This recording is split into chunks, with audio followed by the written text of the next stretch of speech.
Welcome back. We are going to learn about how to create a macro with cell referencing. Basically, what we are going to do is just create two cells here. I'm just giving you an example on how you can use cell referencing. So instead of the value being changed or the formatting being changed, it's just the cell referencing and then using the cell reference to know what is going to be changed.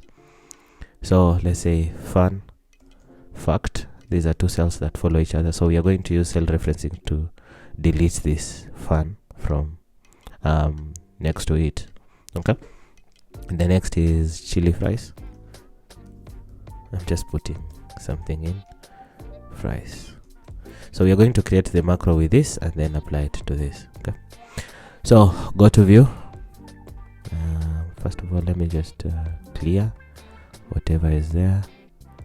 No need for you to clear, but I was just clearing. Then go to macros. Make sure use relative references is turned on.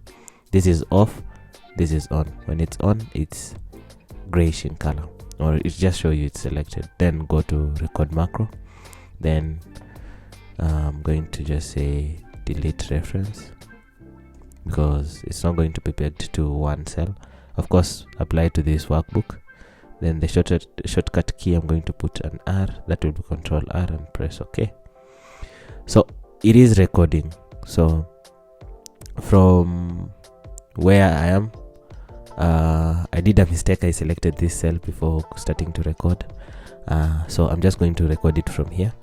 It's going to move from here, selected cell, to the next one, and I'm pressing the delete key on my keyboard. Okay. Then after that, just turn off the macro. Now the macro is off. The keyboard shortcut is Control R. Hopefully it's going to work. So I'm going to select this and then press Control R. It's deleting. Okay. Then from here, if I want to delete, maybe I always delete something to the, if I've split columns from this to this, then I need to delete the first one and maintain the second one. Then that's how it is. It can be used to delete the first column. So let's say Control R, another option. Okay, it deletes. So let's say, let me delete this column. Let me say you have full names here, and then you want the first name only. Then here we have the full names of Wanyama.